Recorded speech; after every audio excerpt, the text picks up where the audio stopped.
Le Leather and Lace avait embauché quelques videurs costauds afin de surveiller les entrées et aussi le public pendant les numéros, et ils faisaient parfaitement bien leur travail.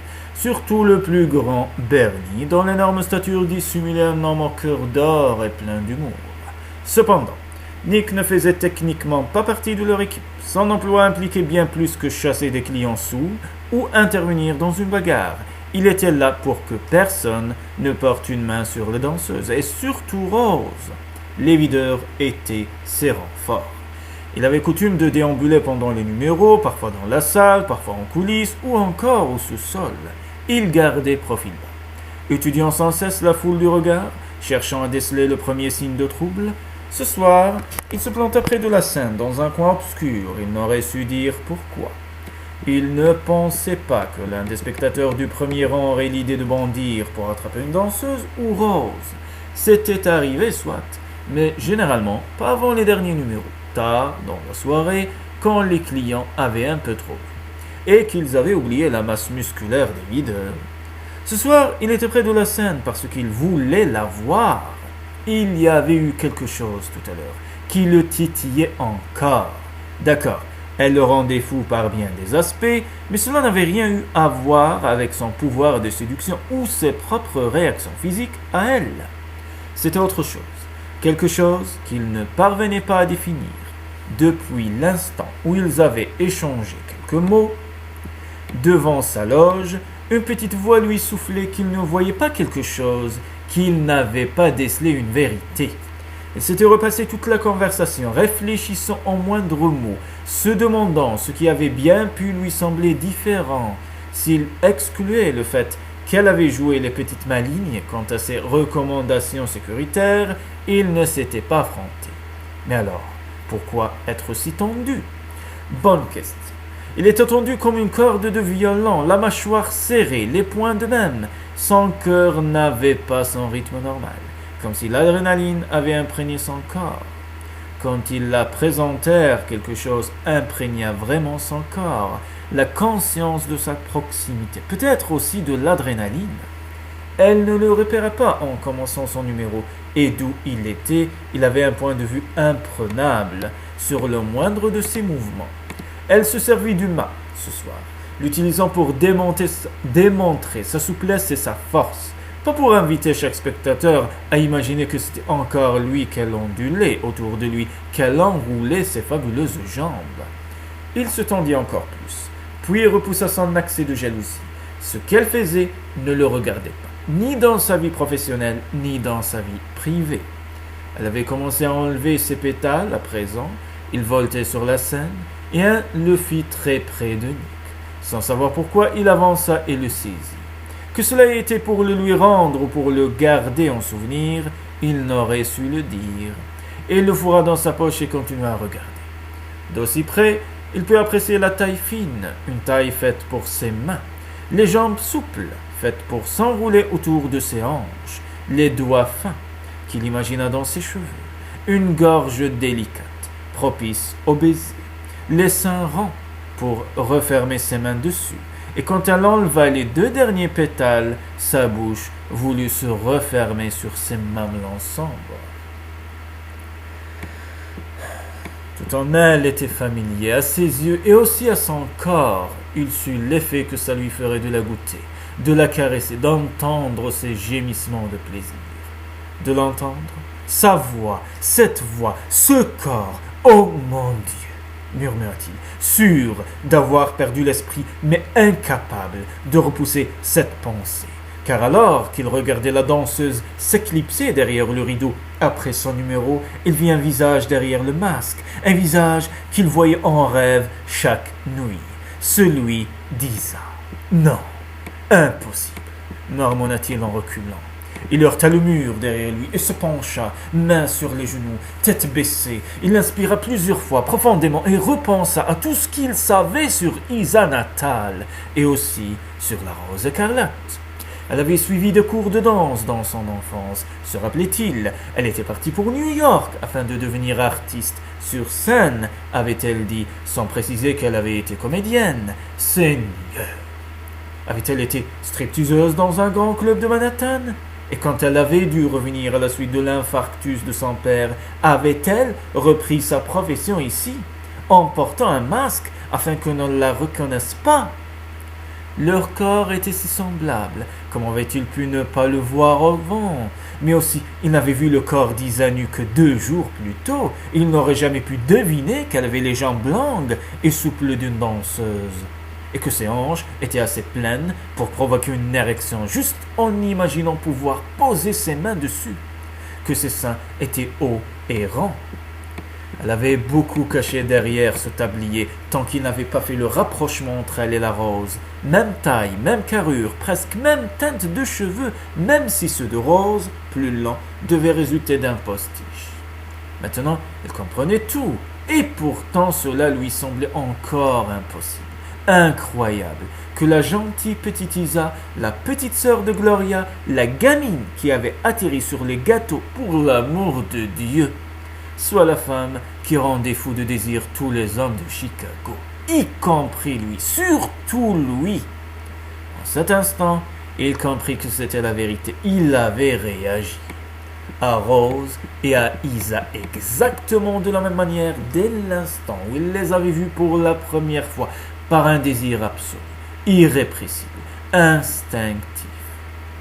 Elles étaient la même. Son corps l'avait immédiatement su. Son esprit avait eu du mal à le rattraper. Inexplicablement, il réussit à rester à l'écart et à faire son travail jusqu'à la fermeture du club, à 2 heures. Il resta au premier et envoya régulièrement un des videurs aller faire un tour d'inspection en bas. Il ne se faisait pas assez confiance pour descendre maintenant. S'il le faisait, cela pourrait faire du grabuge, et aucun d'eux ne serait peut-être prêt à reprendre le travail le lendemain après la dispute qu'il pourrait bien avoir. Cela allait probablement faire du bruit, mais pas de la façon à laquelle Isa s'y attendait. Oui, ça le dérangeait que la petite sœur de sa belle-sœur se déshabille en public. Mais il n'était pas prude, ni ne portait de jugement. Il avait vu sur scène, elle était bonne, diablement bonne même. En tant que quelqu'un qui était et serait peut-être encore l'amant d'Isa, il n'était pas content. Impossible de le nier. Mais là encore, non pas tant à cause des hommes qui la regardaient, mais plutôt parce qu'elle travaillait dans un domaine très risqué, qui la mettait en danger. اسمح لي حنوني لا ما غرتش على حب حياتك اما لا غير روح موت على روحك روح دير سيبوكو روح دير اغاكيري ما كنتش على بالي بلي انت ديوت كيفاش هادي يشوفوا فيها ما يغيضكش الحال راك سيريو صاحبي مليح في راسك. S'il était furibond, je suis furibond. C'était principalement parce qu'elle lui avait menti. Elle l'avait trompé, le laissant poursuivre Isa de ses ardeurs en semaine, alors que Rose se jetait à sa tête les week-ends. Cette femme lui avait pratiquement fait perdre la tête. Et pourquoi? Un jeu tordu, une envie de pouvoir. Il ne savait pas. Il savait juste qu'il voulait des réponses. Quand le club ferma ses portes et que tous les employés s'en allèrent l'un après l'autre, il descendit, déterminé à les obtenir. Il avait surveillé sa voiture dans le parking et savait qu'elle était encore là. Elle partait habituellement bien plus tôt puisque son dernier numéro avait lieu aux alentours de minuit. Et il ne lui fallait pas longtemps pour se préparer à partir puisqu'elle conservait son masque en montant en voiture à cause de lui. Mais elle était encore là, donc elle se cachait dans sa loge, soit pour attendre qu'il s'en aille le premier, soit pour se préparer à sa visite. Parce qu'elle devait savoir qu'il avait reconnu. Il lui avait suffi de le regarder au cours de son second numéro pour voir la rage émanant de lui par vagues et le feu qui couvait dans ses yeux. Il tendit la main vers sa porte et se souvint qu'elle s'était plainte de ne pas y avoir de verrou. Il frappa une fois pour la prévenir et entra sans plus de cérémonie. Ce n'était pas comme si elle avait quelque chose à lui cacher. Il avait vu son corps, aussi bien celui d'Isa que celui de Rose. « Mais que croyez-vous faire ?» lui demanda-t-elle depuis le fond de la pièce, où elle passait une veste. Elle s'était vêtue d'un pantalon et d'un débardeur, et si elle n'avait pas porté son masque, elle aurait ressemblé à la fille du coin. Comme Isa. Seigneur, quel imbécile il était de ne pas avoir fait le rapprochement plus tôt. Les yeux étaient les mêmes, même si ceux de Rose étaient un peu cachés par le masque. Ses lèvres étaient uniques, La ligne de son cou, de sa mâchoire, tout dans la rose écarlate était Isa sous un microscope sexy. Tout dans Isa était la rose écarlate en habit de fille sympa. « Que voulez-vous, Nick ?»« Vous êtes resté tard, murmura-t-il en refermant la porte derrière lui. « Oui, enfin, je crois. Habituellement, vous ne restez jamais jusqu'à la fermeture. » Elle rejeta la tête en arrière, menton levé, tout en bravade. Elle allait encore tenter de bluffer, puisqu'elle ne pouvait pas savoir avec certitude qu'elle était découverte. Une des danseuses était malade et a dû partir, et je ne savais pas si Harry voudrait que je la remplace ou non. Il n'avait pas voulu, ça au moins Nick le savait. S'il avait dû veiller sur Rose une troisième fois ce soir, il aurait craqué. Il ne savait pas s'il aurait été capable de s'empêcher de sauter sur la scène et de la défier en public. Elle se tut et le dévisagea, attendant. Il ne dit rien, peu désireux de se découvrir tout de suite. Il voulait voir ce qu'elle ferait, jusqu'où elle irait pour maintenir le secret.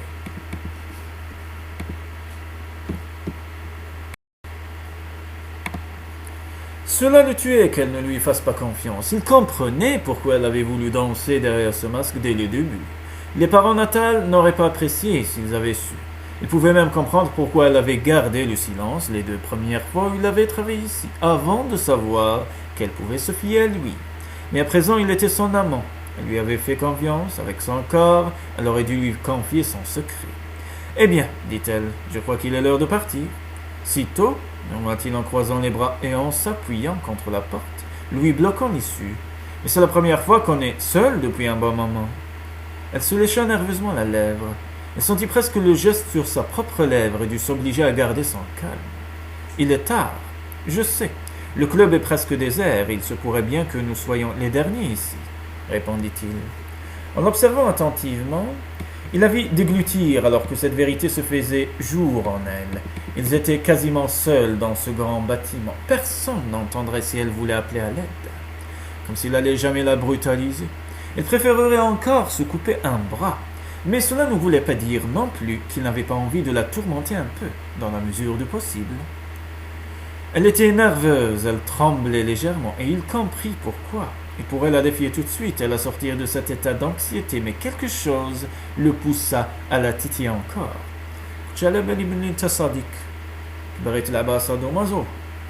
Peut-être parce que la veine battant follement sur son cou lui plut, et aussi son souffle un peu précipité. Il aima qu'elle n'ait pas l'avantage pour une fois, et il sut comment il pourrait la mettre encore plus mal à l'aise. « Alors, Rose, dit-il en se redressant pour se rapprocher d'elle, à propos de notre première conversation. » Elle recula, tâchant d'accroître l'espace entre eux, mais n'alla pas très loin avant de heurter le mur. Nick la suivit, insistant dans son approche silencieuse. « J'y ai beaucoup réfléchi. »« Vraiment ?» murmura-t-elle. « Pas moi, pas du tout. »« Quelle menteuse !»« Ah oui, parce que la manière dont vous me regardez, je pense au contraire que vous y avez beaucoup pensé. » Il leva les mains et les planta sur le mur, de chaque côté de sa tête. Ils étaient assez près pour qu'il sente sa chaleur. Elle ouvrit la bouche. « Vous ne voulez pas dire ?» Il inclina la tête et passa un pouce sur sa lèvre inférieure. Cette lèvre qu'il avait goûtée l'autre soir. « Vous êtes très attirante, Rose, mais je n'arrive pas à arracher mes yeux de vous. » Même si elle avait soupiré à son contact, elle se raidit de tout son corps. Elle serra les poings, ne sachant visiblement pas si elle devait fendre ou exploser. Elle eut un mal fou à ne pas éclater de rire. « Vous y étiez si fermement opposé, dit-elle tout bas. Pourquoi maintenant ? Les hommes aussi peuvent changer d'avis. Je n'ai pas pu penser à autre chose que vous toute la semaine. » Les poings allèrent se planter sur les hanches, toute sensualité disparue. Elle prit l'air indigné, presque furieux. « Ah oui, absolument. » Il laissa tomber une main sur son épaule, appréciant la flexibilité de ses muscles. Il la caressa doucement, soulageant la tension colérique, sachant qu'il allait la rendre encore plus folle de fureur. « Je veux vous toucher partout. » Elle se mit à trembler sous sa main. « Je veux vous goûter. » Sachant comment la faire craquer de désir et de colère, il se pencha et lui embrassa le cou, léchant légèrement sa peau. « Rose, savez-vous ce que j'ai envie de vous faire ?» Elle gémit, mais ne dit pas un seul mot. « Je voudrais étaler quelque chose de doux sur vous, et puis vous lécher partout. » Et cela marcha. Isa se secoua de sa quasi-transe de désir et réagit avec une fureur viscérale. Elle leva le poing et le lança vers lui. S'il ne s'y était pas préparé, Nick aurait reçu le coup en plein mâchoire. Mais lui saisit le poignet à mi-course et ne le lâcha pas, même si elle se débattit. « Allez au diable, Nick Santori !» cracha-t-elle, oubliant son ton de voix grave et sensuelle. « Quel est le problème, chérie ?» lui renvoya-t-il. « Un peu d'oralité vous fait peur ?» Il glissa un bras autour de son cou et ajouta « À moins que vous ne préfériez le faire. Mettez n'importe quoi dans ma bouche et je mords. Ah, sauvage, j'aime ça, susurra-t-il en suivant du doigt le bord de son débardeur. Je ne pourrais rien mettre dans votre bouche avec ce machin sur votre figure, et surtout pas mon sexe, comme vous le savez très bien. » Il se pressa contre elle, fort, parce que si son cinéma le rendait fou de rage, sa proximité le rendait fou de désir. Il était en pleine érection. Elle gémit et cessa de se tortiller un instant, ses hanches se poussant contre lui une fois, une autre. Elle leva légèrement une jambe et se pressa encore plus contre lui, contre son sexe bandé. « Oh mon Dieu !» marmonna-t-elle. « Je comprends enfin, vous avez énormément à offrir. » Elle avait murmuré cela en se calmant et il grogna presque devant sa détermination. Elle n'avait encore pas compris que c'était allé trop loin, que la farce était terminée. Il se pencha et lui attrapa la jambe pour se coller plus fort contre elle. Elle poussa un grognement alors qu'il percevait sa chaleur et son excitation à travers les tissus de leurs deux pantalons. Elle était folle de désir pour lui. Et en même temps trop tête de mule pour enlever son masque et le prendre en toute honnêteté. « Donc, vous êtes disposé à jouer avec moi ?» l'interrogea-t-il en se frottant un peu contre elle, savourant son petit cri de plaisir.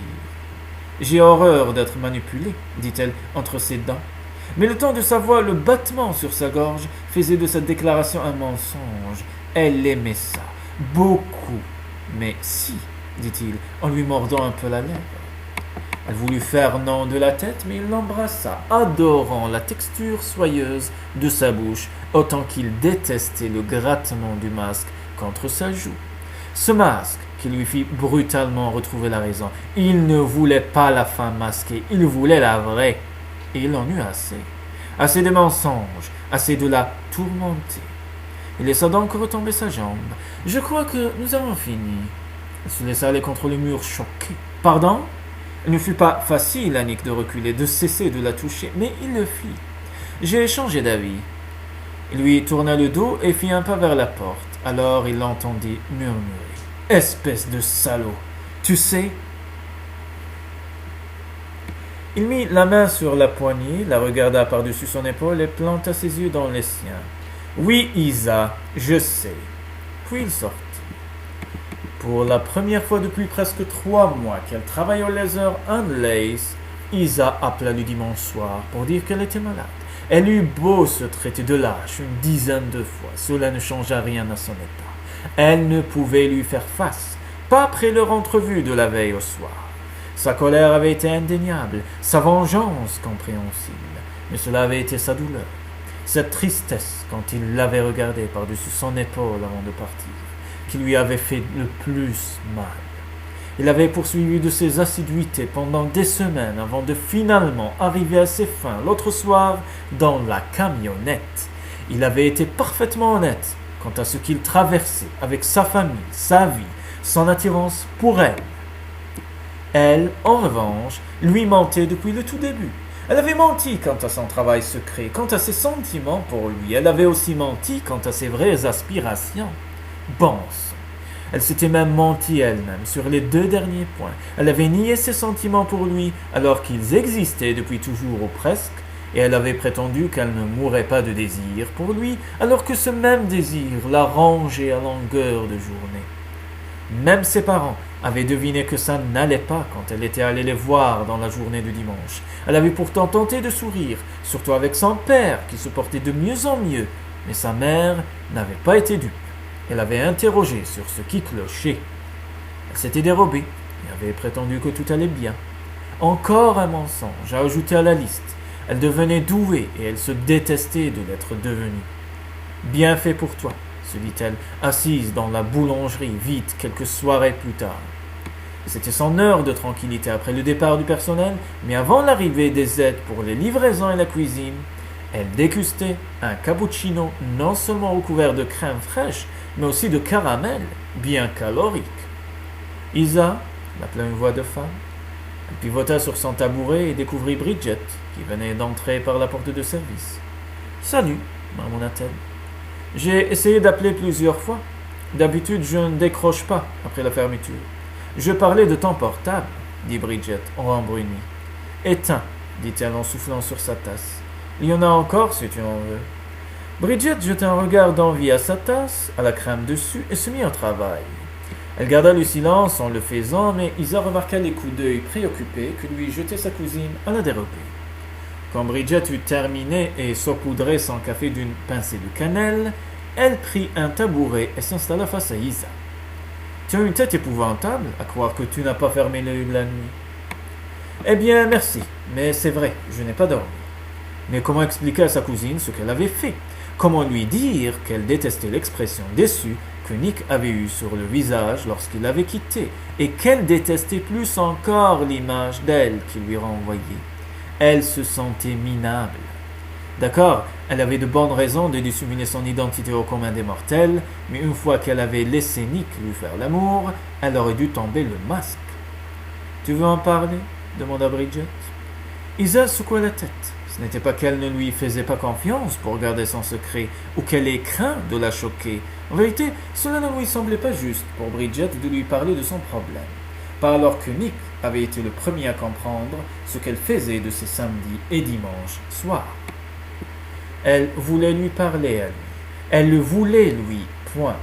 Elle se demandait juste s'il n'était pas déjà trop tard, à en juger par la façon dont il avait quitté sa loge. Elle avait bien peur que si. Il fallut à Nick toute sa force de volonté pour ne pas aller chez Natal cette semaine. Quelque chose en lui disait d'y aller et d'affronter Isa, à présent qu'il s'était au moins modérément calmé, au contraire de samedi soir au club. Autre chose lui commandait de rester à l'écart, de la laisser décider toute seule de ce qu'elle voulait de lui et de le lui faire savoir quand elle serait prête. Peut-être accéderait-il à sa demande, peut-être pas. Cela dépendrait de ce qu'elle voulait, lui dans sa vie ou hors de sa vie. Une liaison secrète ou une relation affichée, amant ou ami. Il y avait tout un tas de possibilités et il ne savait pas trop laquelle il espérait le plus. La seule chose dont il était sûr, c'était qu'il voulait qu'Isa joue la franchise sur tous les points avec lui. Ensuite, ils aviseraient. Cela allait certainement prendre un moment, vu qu'elle s'était fait porter pâle dimanche soir. Il avait le sentiment qu'elle allait éviter toute confrontation aussi longtemps que possible, mais à moins de démissionner du club, elle ne pourrait l'éviter éternellement.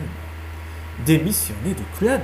Il n'allait pas nier que cela avait été sa première réaction. Elle ne voulait pas que d'autres hommes regardent Isa. Il ne voulait pas qu'il fantasme sur elle, enfin, ou les tragédies. Et il ne voulait absolument pas que n'importe lequel fasse une fixation sur elle, au point de la harceler, de la menacer, de la blesser. لازم تكون تاعك وحدك. Toutefois, après avoir réussi à se calmer, il s'était rendu compte qu'il comprenait pourquoi elle était allée travailler au Leather and Lace. C'était probablement la même raison pour laquelle lui-même était allé y travailler. Elle était aussi peu dans son élément dans cet univers naguère familier qu'il ne l'était lui. D'ailleurs, ce qu'il faisait en ce moment même en était la preuve flagrante. En ce jeudi soir, il transportait un sac de papier brun le long de sa jambe.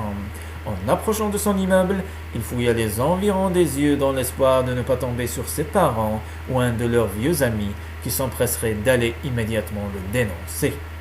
De la cuisine chinoise à emporter, sûr que sa mère appellerait un exorciste, surtout après avoir refusé un autre doggy bag en quittant la pizzeria ce soir. S'il avalait encore un seul morceau de pâte à pizza, il allait exploser. Dur, bougonna-t-il pendant que l'eau lui venait à la bouche, à mesure que des fumées de Nems bien chauds montaient du sac en papier. Et il ne pensait même pas au reste des trésors que contenait le sac.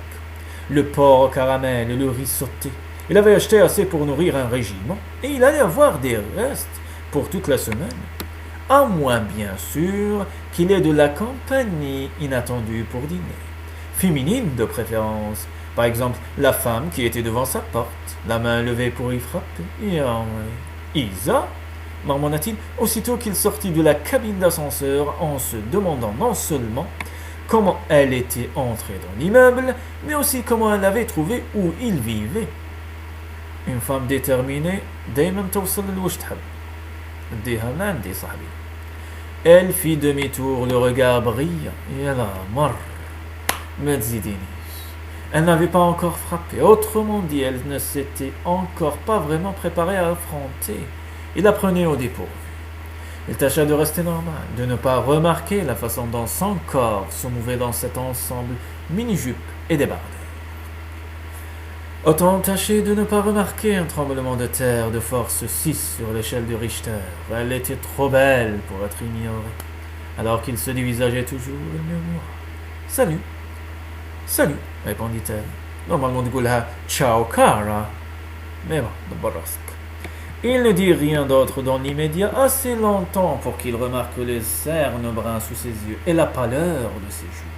Elle se mordillait désespérément les lèvres en essayant de trouver quoi lui dire. Il ne put retenir un élan de compassion, au moins pour ses lèvres somptueuses, qui n'avaient rien fait à personne, avançant vers sa porte. Il sortit ses clés et demanda « Tu as faim ?» Elle jeta un œil sur le sac en papier. « Pas de pizza ?»« Non, j'ai des pâtes impériaux, du porc laqué, 2 plats de poulet différents et j'en passe. »« Oh Seigneur, nourris-moi !» s'exclama-t-elle en le suivant dans son appartement, un sourire aux lèvres.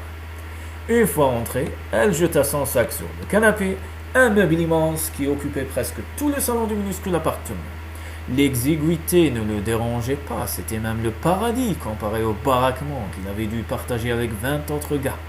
Il avait choisi son appartement parce qu'il était en étage élevé, dans un état impeccable et donnait sur l'université. Et il ne l'avait que sommairement meublé, car il préférait s'occuper des choses importantes en premier. Un grand canapé moelleux, un bel écran plat pour regarder le football, ça lui suffisait pour l'instant, avec le grand lit confortable dans la chambre, bien sûr.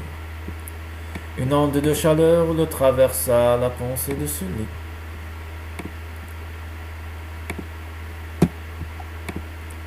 Il en avait rêvé d'Isa dans ce lit. Il avait rêvé d'Isa quand il y dormait. Voilà qu'elle était là maintenant, si proche qu'il pouvait sentir son parfum, entendre son souffle. Minimaliste, à ce que je vois, dit-elle en fixant le canapé et la télévision. Je m'installe petit à petit. Difficile à croire qu'il puisse parler aussi normalement. لازم لك انت une touche féminine في l'appartement tag. Comme 2 vieux amis se retrouvant pour dîner, vu que les 2 dernières fois où ils avaient été seuls, ils s'étaient soit disputés, soit déshabillés avec vigueur et hâte. C'était peut-être bon signe, se dit-il. Je voulais... Pas tout de suite, coupa-t-il, peu désireux de commencer la discussion maintenant. J'ai faim. Mangeons d'abord. Visiblement soulagée, elle le suivit dans la cuisine. Quand elle posa quelque chose sur le comptoir, elle s'aperçut qu'elle n'était pas venue les mains vides. « Ramon d'Olivier » dit-elle en pointant le pack de bière. « Parce qu'on était en guerre, on a beaucoup bataillé. » C'était vrai, et pour une fois, il en avait assez. Il sortit des bols, des assiettes, des couverts et disposa toute la nourriture sur sa petite table de cuisine. Ils emplirent à ras-bord leurs assiettes. « Ou par terre. Ça te dérange ?» répondit-il. Haussant les épaules, elle suivit dans le salon et le regarda s'asseoir devant le canapé, jambes allongées devant lui et assiette sur les genoux. Ce fut un peu plus ardu pour elle de l'imiter car elle était en jupe. Nick se força à se concentrer sur son assiette et pas sur les longues jambes étendues si près des siennes. Il attrapa la télécommande et brancha la radio sur une station de blues. Ah, du B.B. King, ou la du Ella Fitzgerald, ou la du Louis Armstrong. Ah, juste un bruit de fond, histoire de combler le silence qui s'épaissit pendant qu'ils mangeaient et qu'ils approchaient peu à peu de la discussion inévitable qui allait suivre. Tout comme du Frank Sinatra. Quand ils eurent fini, il emporta les assiettes dans la cuisine. Elle le suivit et commença à refermer les boîtes du traiteur chinois. Au bout d'un instant, il n'y eut plus rien à faire. Plus de dîner à avaler, plus de vaisselle à faire, rien que se faire face. « Je ne vais pas faire ça, dit-il, les surprenant tous les deux. »« Quoi donc ? me battre avec toi, me disputer, quel que soit le terme qui te convient. Je veux pas non plus, dit-elle en secouant la tête. Mais il faut que je te dise, il faut que ça sorte. Il croisa les bras et s'adossa au plan de travail. Ok.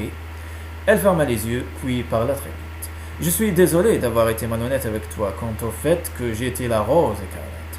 Au début, je ne te faisais pas confiance. Je ne faisais confiance à personne. Je suis sûr que tu sais que mes parents ne seraient pas ravis en apprenant ce que je fais. Et je ne voulais pas risquer d'ajouter au problème de santé de mon père. Je le comprends. Et c'était vrai, il était logique qu'elle ait gardé l'incognito pour ce travail. Mais une fois que toi et moi, je sais, interrompit-elle en se passant une main dans les cheveux, qu'elle avait dénoué ce soir. J'aurais dû te le dire tout de suite, mais j'ai paniqué et je t'ai repoussé. Oui, je dois dire que j'ai été franchement humilié quand j'ai compris. J'aurais dû te reconnaître plus tôt. Je suis une artiste, je sais devenir quelqu'un d'autre. À ce propos, quand as-tu commencé le strip? Le striptease n'est pas mon travail, je suis danseuse. Je faisais partie des Rockets jusqu'à il y a un an. Tu faisais partie de ces filles qui lèvent la jambe? C'est ma côté de château du cancan. C'est plus dur qu'on pourrait le croire, jeta-t-elle en le fusillant du regard. Exact, dur de danser avec des casse-noisettes géants et des Pères Noël, dit-il avant de se coller une main sur la bouche. Je plaisante, tu devais être rudement bonne pour y arriver. Mais de gaulish quand il dirait du claquette, de la danse Irish. Ah, oui. Je l'étais, répondit-elle avec assurance, mais ça a fini par me lasser. J'ai intégré une compagnie de danse moderne. Voilà. وراه عندنا المهرجان الدولي تاع الرقص المعاصر في الأوبرا تاع بوالين بوسايح في ألجي اللي يبغى يروح يتفرج. À Manhattan. Et puis il y a eu la blessure et l'infarctus de papa et je suis là. Sa vie en résumé. Et maintenant quoi? Demanda-t-il, car c'était la question à laquelle il voulait vraiment une réponse. Que comptait-elle faire à partir de maintenant? Et où se situait-il dans sa vie? Je ne sais pas. Tout de suite, je prends mon temps. J'essaie de comprendre ce que je veux, dit-elle avant de carrer la mâchoire. Mais ce n'est ni la boulangerie Nice, ni la vie de Gloria, un copier-coller de celle de maman. Pas non plus celle de ma sœur Mia, assommée de travail. Je comprends, marmonna-t-il. J'en suis sûr, si quelqu'un peut le faire, c'est bien toi, repartit-elle en se détendant un peu et en lui posant une main sur le torse. Et c'est bien pour cela que je dois me répéter, je suis désolé. S'il te plaît, dis-moi que tu me pardonnes. Que tu vas la fait. Il hésita, puis hocha brièvement la tête. Apparemment soulagée, elle voulut retirer sa main, mais il posa la sienne dessus. Ah, et maintenant, est-ce que ça nous mène? Dans le lit Hanouni. La voyant hésiter, il insista. Nous ne pouvons pas être juste amis, bien sûr. Nous ne pouvons pas être un couple. Wa'alash. Leurs yeux se trouvèrent tous deux dire les mêmes mots en un moment. Nous pouvons être amoureux. ما عجبتنيش الفكرة. Nick pouffa. Isa sourit. Elle lui passa la main sur le cou. Là où j'aimerais aller tout de suite, c'est dans ta chambre, pour voir si elle est mieux meublée qu'ici. Elle lui prit la main et la porta à sa bouche pour l'embrasser. Oh, elle est mon ange, tu peux compter dessus. Eh bien. يا ربي يا كريم اجمع بين كل عشيقين وما تخليهاش حرقة في قلوبهم ويا ربي يا كريم كل واحد راوي يحوس على توأم الروح ما تخليش يستنى لونطون